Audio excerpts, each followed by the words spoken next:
గౌరవ సభ్యులు రాజేందర్ రెడ్డి గారు. అధ్యక్ష నమస్కారం. అధ్యక్ష,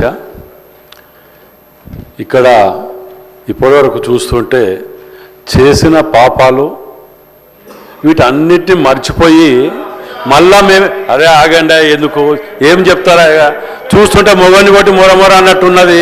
చేసిన పాపాలన్నీ బిల్లులు కుప్ప తయారు చేసింది వాళ్ళ అధ్యక్ష. మళ్ళీ ఇప్పుడు మీరు ఇయ్యలేదు అని మాట్లాడటం ఏది కూడా వాళ్ళకి ఇనే ఓపికే లేదు.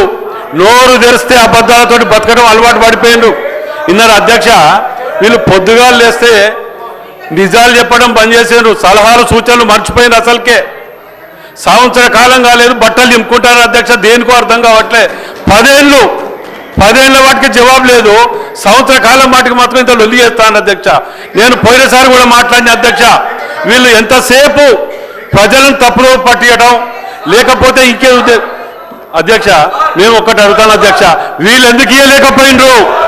ఈ కాలం వాళ్ళ కాలంలో ఇయ్యలేకపోగా ఇప్పుడు పట్టుకొని పాతకాలం ఇయ్యాలి, పాత ఎంపీటీసీల మా జీతాలు ఇవ్వాలి, లేకపోతే ఇది ఇవ్వాలి. ఇదే అధ్యక్ష. ఏం అధ్యక్ష ఏం చూసాడు చెప్తారు? గది ఒక్కటే తెలుసు అధ్యక్ష వీళ్ళకు, గది ఒక్కటే, వేరే తెలియదు అధ్యక్ష. ఒక్కొక్కరు 10 అధ్యక్ష, ఒక్కొక్కరు నిండుగా 1000 కోట్లు సంపాదించుకొని నిండుగా ఒడ్డుకుంటే ఈ తరం మొదలు పెడుతున్నారు అధ్యక్ష. ఒక్కొక్కరు 1000 కోట్ల తక్కువ లేకుండా సంపాదించుకొని అడ్డదారిలో పోయి సెంటిమెంట్ పెట్టుకొని అడ్డదారి పోతుంటే ఏం చెప్పాలి? ఇక ఇవాళ పొద్దుగా లేస్తే అధ్యక్ష వీళ్ళు ఒక యూట్యూబ్లు పెట్టుకొని ప్రతిదానికి విమర్శించడమే, ఏది సమర్థించడం తెలియదు వీళ్ళకు. మంచి పనిని కూడా సమర్థించారు.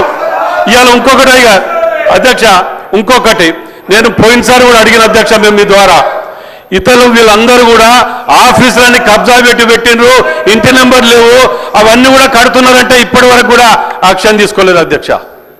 పార్టీ ఆఫీసుల కాడికెళ్ళి కబ్జాలు పెట్టి మొత్తం దుకాణం పెడితే దాని మీద కూడా తీసుకోరు అధ్యక్ష. మళ్ళీ వీళ్ళ లొల్లి పెడుతున్నారు అధ్యక్ష. ఏం లొల్లి యొక్క అధ్యక్ష? ఇది కాకపోతే సలహాలు ఏమంటే ఇచ్చే చేత కాదు. ఇలా ఊర్లు గ్రామాలకు ఒక్కొక్కటి ఇచ్చుకుంటూ పోతున్నాం అధ్యక్ష. మేము ఒక్కొక్కటి ఇలా కార్పొరేషన్ల అధ్యక్ష అప్పుల పాలు చేసి పెడితే అప్పుల పాలు చేస్తే 187 కోట్లు ఇచ్చినాం. ఒక్కొక్కటి సరిదిద్దుకుంటూ వస్తాను అవి. అలా అయినా దాని గురించి పట్టింపు లేదు, సమర్థించడం లేదు. 2 కోట్లు నిలువ ఉంటే 50 కోట్ల కొబ్బరికాయలు కొట్టిరు వీళ్ళు. ఆ అప్పంతా మేము భరిస్తాం. ఇలా దాని గురించి వదిలిపెట్టి వీళ్ళు నీతులు చెప్తే ఎట్లా? రాజేందర్ రెడ్డి గారు కన్క్లూడ్ చేయండి. అయ్యా గౌరవ సభ్యులు కొత్త ప్రభాకర్ రెడ్డి గారు.